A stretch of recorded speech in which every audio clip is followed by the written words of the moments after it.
যারা সর্বক্ষণ অধিকার অধিকার বলে কথা বলে আসছে তারাই আজকে আমাদের অধিকার নিয়ে নীরব ভূমিকা পালন করছে। বিশ্ববিদ্যালয়ে কর্তৃপক্ষ তো এখানে অন্যরকম আচরণ করলো, তারা আমাদের প্রতিবাদের রাস্তাটাও বন্ধ করে দিয়েছে। আমার পাশাপাশি অন্যান্য যে নারী প্রতিদ্বন্দ্বীরা আছে প্রত্যেকেই সাইবার বুলিংয়ের শিকার হচ্ছে, প্রত্যেকেই বিভিন্নভাবে হ্যারাস করা হচ্ছে। এবং আপনারা সবাই গতকালের ঘটনাটার সাক্ষী আছেন যে একজন নারী প্রতিনিধিকে কিভাবে আসলে বিকৃত করা হচ্ছে তার ছবি।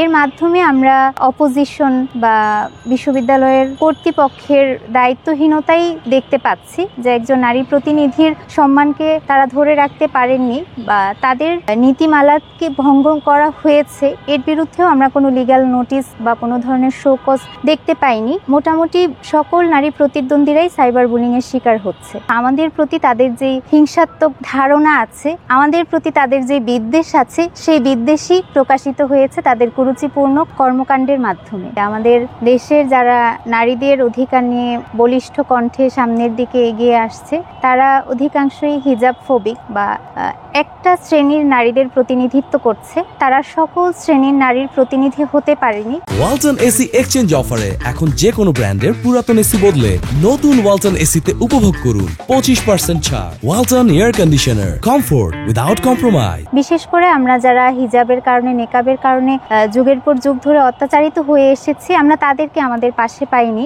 কখনোই দেখিনি তারা আমাদের হয়ে কণ্ঠ উঁচু করেছে। বরঞ্চ নারী অধিকারের নামে তারা নারীদেরকে বিভ্রান্ত করছে। নারী অধিকারের নামে তারা এমন একটা ধারণা আমাদের সমাজে প্রচলন করার চেষ্টা করছে যে আমি যদি হিজাব পরিধান করি, নিকাব পরিধান করি তাহলে আমি পিছিয়ে যাব, আমি যদি হিজাব পরি তাহলে হিজাব আমার প্রতিবন্ধক হিসেবে দাঁড় করাবে। কিন্তু আমরা দেখতে পাচ্ছি যারা সর্বক্ষণ অধিকার অধিকার বলে কথা বলে আসছে তারাই আজকে আমাদের অধিকার নিয়ে নীরব ভূমিকা পালন করছে, যা আমাদেরকে হতাশ করছে। এবং আজকে পুরো জাতির সামনে তাদের যে দ্বিচারিতা, তাদের যে হিজাব ফোবিয়া আছে, ইসলাম ফোবিয়া আছে, সেটা স্পষ্টভাবে পুরো জাতির সামনে প্রমাণ হয়েছে। আমরা দেখেছি যে কোনো হিজাবি নারী ইসলামপন্থী কোনো নারীদের পক্ষেই তারা কখনো কণ্ঠ উঁচু করেনি, বরঞ্চ তারা এটাই সমাজে স্প্রেড করার চেষ্টা করেছে যে ইসলাম নারীদেরকে আবদ্ধ করে রাখে, হিজাব নারীদেরকে পিছিয়ে রাখে। বিশ্ববিদ্যালয়ে কর্তৃপক্ষ তো এখানে অন্যরকম আচরণ করলো, সন্ধ্যার দিকেই তারা নোটিশ দিয়েছে যে ফেস্টুন